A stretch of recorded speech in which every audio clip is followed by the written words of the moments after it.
Hello friends, welcome to my YouTube channel. दोस्तों, आज हम लोग एक पोर्टफोलियो का रिव्यू करेंगे जो कि मेनली ये हमारे सब्सक्राइबर का है और इन्होंने हमें व्हाट्सएप पर भेजा है।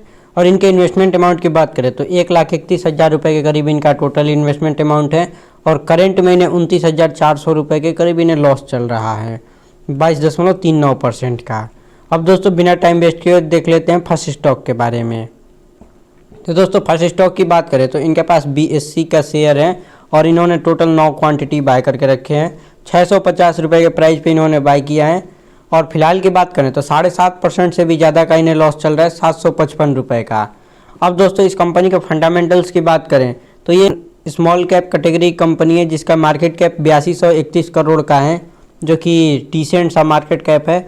अब दोस्तों, इसके रिटर्न ऑन इक्विटी की बात करें तो इसमें काफ़ी ज़्यादा कम है, 8.72% का सिर्फ और सिर्फ इस कंपनी में रिटर्न ऑन इक्विटी आपको देखने को मिलता है। और इस साथ ही साथ दोस्तों, रिटर्न ऑन कैपिटल एम्प्लॉयड की बात करें, मतलब कि वो इन्वेस्टर्स का पैसा कितना ज़्यादा यूटिलाइज कर पाता है ये कंपनी, तो वो भी इस कंपनी में काफ़ी ज़्यादा बेकार है, सिर्फ और सिर्फ 11% का है।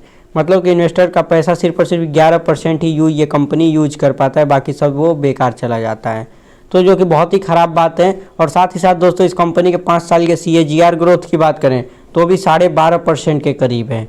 अब मैं आपको बता दूं कि जो FMCG कैटेगरी की जो कंपनी होती है, स्लो ग्रोथ जिसे माना जाता है, उसके में मरीको का भी अगर देखें तो उसका भी 20% है, तो उससे भी ये कम है, जो कि इस कंपनी के लिए अच्छी बात नहीं है। अब दोस्तों, नेक्स्ट स्टॉक के बारे में बात कर लेते हैं।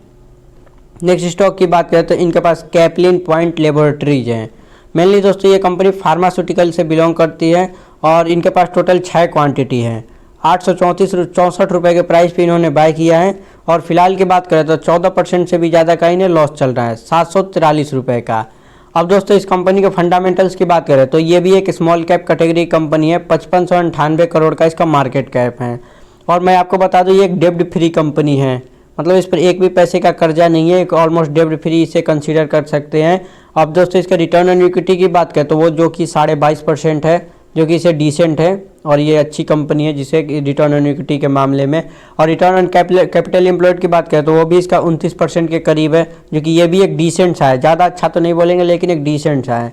लेकिन दोस्तों, इस कंपनी के 5 साल के CAGR ग्रोथ की बात करें तो वो बहुत ही ख़राब है, सिर्फ और सिर्फ 1.6% का है। मतलब कि इसने 5 साल में इन्वेस्टर्स को सिर्फ 1.6% के CAGR ग्रोथ से रिटर्न दिया है, जो कि बहुत ही कम है। लेकिन प्रॉफिट की बात करें तो प्रॉफिट दोस्तों ये बढ़ा है, 20% के करीब इसका प्रॉफिट जो है वो बढ़ रहा है 20% से, तो जो कि एक कंपनी के लिए प्लस पॉइंट है। आप चाहें तो इसे कंसीडर करके चल सकते हैं, लेकिन साथ ही साथ आप इसके कुछ क्वार्टरली रिजल्ट ट्रैक करते हुए चलें तो ज़्यादा बेटर रहेगा। अब दोस्तों, नेक्स्ट स्टॉक के बारे में बात कर लेते हैं। नेक्स्ट स्टॉक की बात करें तो इनके पास CDSL है और इनके पास टोटल 5 क्वांटिटी है। 1491 रुपये के प्राइस पे इन्होंने बाय किया है और फिलहाल की बात करें तो 18% के करीब इन्हें लॉस चल रहा है, 1346 रुपये का इनका टोटल लॉस अमाउंट है। अब दोस्तों, इस कंपनी के बारे में बात करें तो इसका रिटर्न ऑन इक्विटी जो फंडामेंटल्स की पहले बात कर लेते हैं तो जो कि 34% के करीब है, तो बहुत ही अच्छी बात है इस कंपनी के लिए रिटर्न ऑन इक्विटी, जो कि बहुत ही अच्छा है। और रिटर्न ऑन कैपिटल एम्प्लॉयड की बात करें तो 44% का है, जो कि बहुत ही अच्छा है इस कंपनी का। और साथ ही साथ दोस्तों, इसका मार्केट कैप की बात करें तो एक मिड कैप कैटेगरी की कंपनी है, 12,711 करोड़ का इसका मार्केट कैप है। अब दोस्तों, इस कंपनी के बारे में मैं आपको बता दूं कि इसमें ग्रोथ के काफ़ी ज़्यादा चांस है और इसमें साथ ही साथ आपको देखने को मिलेगा लॉन्ग टर्म में। मुझे भी लगता है कि इसमें आने वाले टाइम में काफ़ी ज़्यादा ग्रोथ हो सकता है, क्योंकि इंडिया में इन्वेस्टर्स काफ़ी ज़्यादा बढ़ रहे हैं, शेयर मार्केट में इन्वेस्ट करने वाले रिटेल इन्वेस्टर की संख्या काफ़ी ज़्यादा बढ़ रही है, जिस वजह से इस कंपनी को मुझे लगता है आने वाले टाइम में काफ़ी ज़्यादा बेनिफिट हो सकता है। तो आप चाहें तो इसे लॉन्ग टर्म के लिए कंसीडर करके चल सकते हैं, लॉन्ग टर्म में नो डाउट आपको ये कंपनी बेनिफिट ही देगा। अब दोस्तों, नेक्स्ट स्टॉक के बारे में बात कर लेते हैं। अब दोस्तों, नेक्स्ट स्टॉक की बात करें तो इनके पास डॉक्टर रेड्डी लेबोरेटरीज है और इनके पास टोटल 8 क्वांटिटी है। 5437 रुपये के प्राइस पे इन्होंने बाय किया है और इन्हें फिलहाल की बात करें तो लगभग 18% के करीब इन्हें लॉस चल रहा है, 7823 रुपये का। अब दोस्तों, इस कंपनी के बारे में बात करें, इसके फंडामेंटल्स की, तो इसके मार्केट कैप की बात करें तो 75,000 करोड़ के करीब इसका मार्केट कैप है। और रिटर्न ऑन इक्विटी की बात करें तो बहुत ही कम है, सिर्फ और सिर्फ 9% का रिटर्न ऑन इक्विटी है, जो कि बहुत ही ख़राब बात है। और दोस्तों, इस कंपनी के सेल्स ग्रोथ की बात करें तो जो कि निगेटिव में है, -7% से इसका सेल्स ग्रोथ गिरा है, तो ये कंपनी के लिए भी निगेटिव पॉइंट है। और रिटर्न ऑन कैपिटल एम्प्लॉयड की बात करें ROCE की, तो वो ये भी बहुत ही ख़राब है, सिर्फ और सिर्फ 11% का है। तो ओवरऑल बात करें इस कंपनी के बारे में, हालांकि ये कंपनी लार्ज कैप है और निफ्टी 50 का स्टॉक है, लेकिन अभी की फंडामेंटल्स की बात करें तो इसके फंडामेंटल्स उतने ज़्यादा अच्छे नहीं हैं। और लार्ज कैप के अनुसार इसमें आपका पैसा तो सेफ रहेगा, लेकिन ये कंपनी आपको ग्रोथ करके रिटर्न नहीं दे पाएगी, तो फिर फ़ायदा ही क्या पैसा सेफ रखने से। और दोस्तों प्रॉफिट की ग्रोथ की बात कर लेते हैं इस कंपनी में, तो ये भी उसका प्रॉफिट जो है 25% का डिक्लाइन हुआ है, मतलब कि कम हो रहा है। तो ये भी एक निगेटिव पॉइंट है। जितने भी मैंने आपको बताया इस कंपनी में निगेटिव भी पॉइंट है, तो मेरे हिसाब से इस कंपनी में इन्वेस्टमेंट नहीं करना चाहिए। आप चाहे तो अगर लार्ज कैप में ही इन्वेस्टमेंट करना है तो सन फार्मा में या फिर फार्मास्यूटिकल में इपिका लेबोरेटरी में, या सबसे बढ़िया तो डिविस लैब है मेरे हिसाब से। आप चाहे तो उस वैसी कंपनी में भी इन्वेस्टमेंट करके चल सकते हैं। डिविस लैब का फंडामेंटल्स काफ़ी ज़्यादा स्ट्रॉन्ग है इससे। अब दोस्तों नेक्स्ट स्टॉक के बारे में बात कर लेते हैं। नेक्स्ट स्टॉक की बात करें तो इनके पास गोदावरी पावर एंड इस्पात लिमिटेड है। मेनली दोस्तों इस कंपनी के बारे में बात करें तो ये स्टील एंड आयरन सेक्टर से बिलोंग करता है और इनके पास टोटल 17 क्वांटिटी है। 424 रुपये के प्राइस पे इन्होंने बाय किया है और फिलहाल की बात करें तो 38.5% के करीब इन्हें लॉस चल रहा है, 2769 रुपये का। अब दोस्तों इस कंपनी के भी फंडामेंटल्स की बात करें तो ये 3800 करोड़ का इसका मार्केट कैप है, जो कि एक स्मॉल कैप कैटेगरी कंपनी है। और दोस्तों इसके रिटर्न ऑन इक्विटी की बात करें तो 55% के करीब है, जो कि बहुत ही अच्छा बात है। 55% बहुत ही ज़्यादा होता है। और दोस्तों इसके प्रॉफिट की ग्रोथ की बात करें तो 115% से इसका प्रॉफिट बढ़ा है, मतलब कि ऑलमोस्ट डबल। तो आप चाहे तो इसे कंसीडर करके चल सकते हैं। और साथ ही साथ मैं आपको एक और बात बता दूं कि इसका प्राइस टू अर्निंग रेशियो, मतलब इसका वैल्यूएशन की बात करें तो सिर्फ और सिर्फ 3.1 का है पीई रेशियो, जो कि बहुत ही ज़्यादा सस्ते रेट पे आपको मिल रहा है।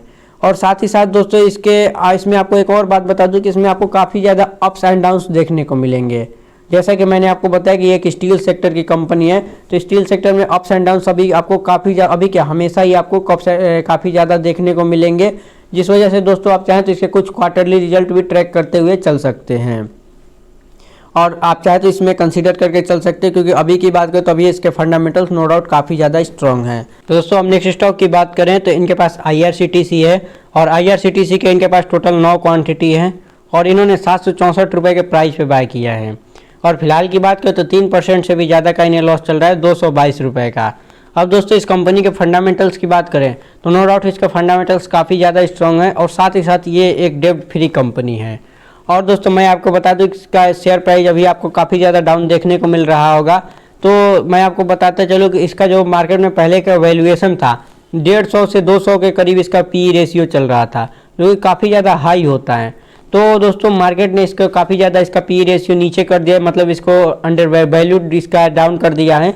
तो जिस वजह से इसका आप स्टॉक प्राइस देखेंगे कि डाउन जा रहा है इस वजह से, लेकिन इसके फंडामेंटल्स में कोई चेंजिंग नहीं हुए हैं, इसका वैल्यूएशन सिर्फ और सिर्फ कम हुआ है। तो आप चाहें तो इसे कंसीडर करके चल सकते हैं। लॉन्ग टर्म में मुझे लगता है कि इस कंपनी में नो डाउट काफ़ी ज़्यादा ग्रोथ के चांस हैं।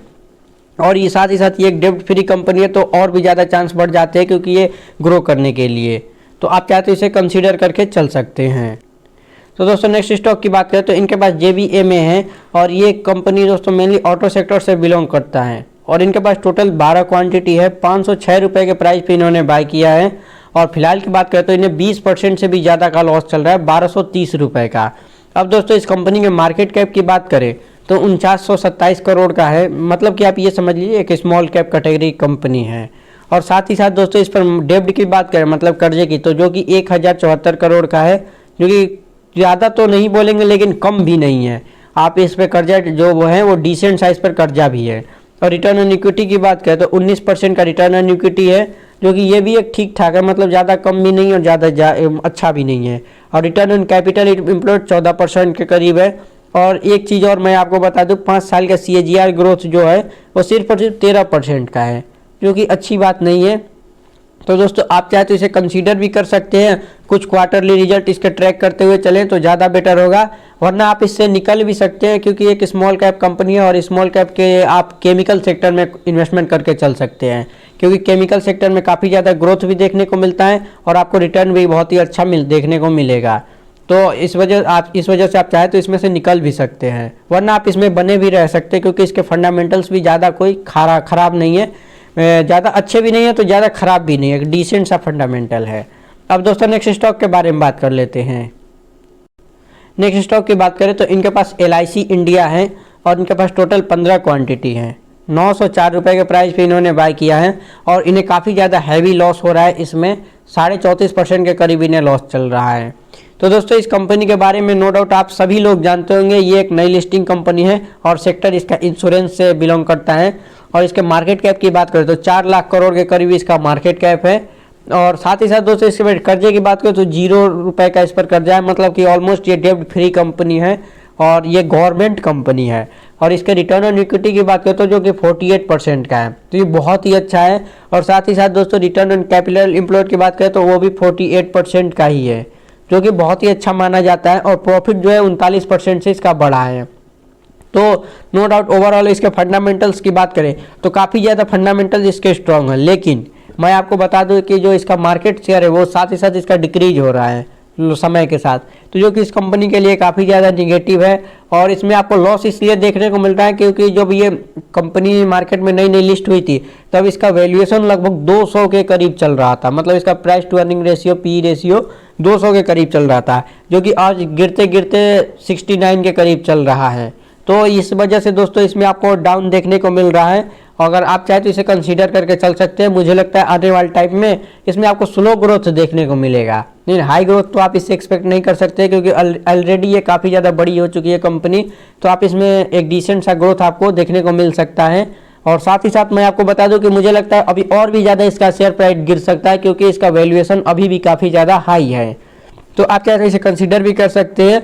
लॉन्ग टर्म में आपको थोड़ा बहुत ग्रोथ के साथ इसमें देखने को मिल सकता है।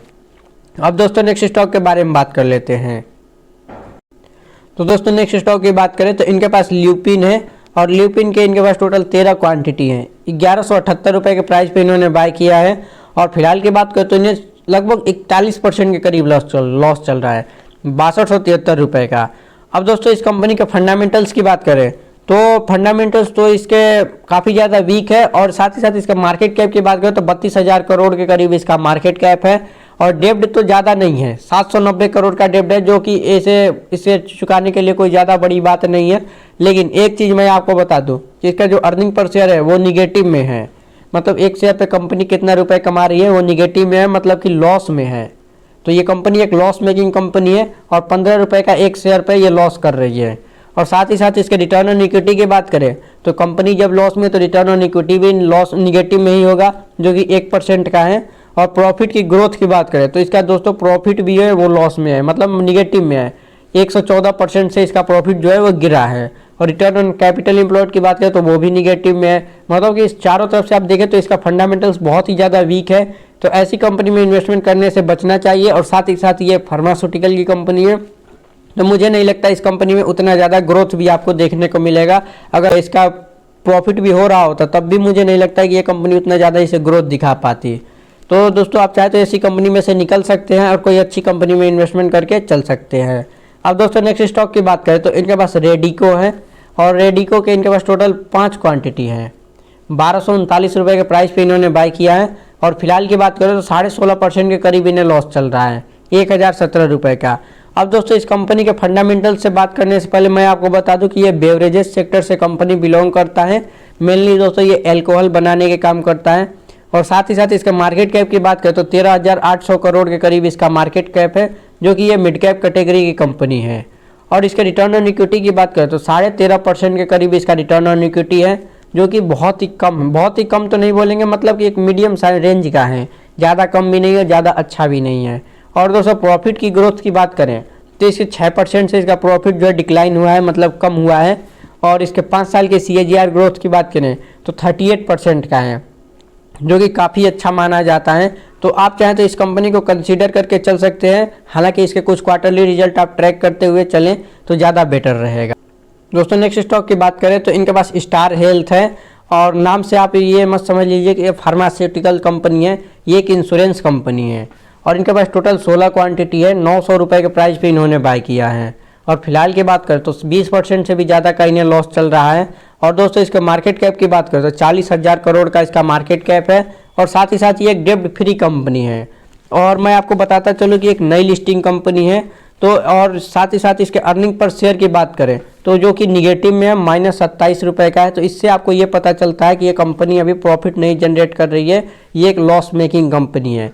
और साथ ही साथ एक नई लिस्टिंग कंपनी होने की वजह से इसका CAGR ग्रोथ भी नहीं आपको ज़्यादा देखने को मिलेगा। सिर्फ और सिर्फ 1 साल के CAGR ग्रोथ की बात करें तो वो भी निगेटिव में 21% का। तो आप चाहें तो इसमें से निकल भी सकते हैं। अगर आप इसमें कंसीडर करना चाहते हैं तो आप इसके क्वार्टरली रिजल्ट देखते हुए चले। अगर आने वाले टाइम में 2 या 3 क्वार्टर में ये कंपनी प्रॉफिट जनरेट कर लेती है तब तो बहुत ही अच्छी बात है। अगर प्रॉफिट नहीं जनरेट करने के बजाय इसका लॉस ही होता है तो आप चाहे तो इस कंपनी में से निकल सकते हैं और कोई अच्छी कंपनी में इन्वेस्टमेंट करके चल सकते हैं। अब दोस्तों अगर आप भी अपना पोर्टफोलियो रिव्यू कराना चाहते हैं तो डिस्क्रिप्शन में दिए गए व्हाट्सएप नंबर पर आप अपना पोर्टफोलियो भेज सकते हैं जिससे कि हम रिव्यू कर सकें। और तब तक के लिए धन्यवाद दोस्तों, मिलते हैं फिर नेक्स्ट वीडियो में किसी और टॉपिक के साथ।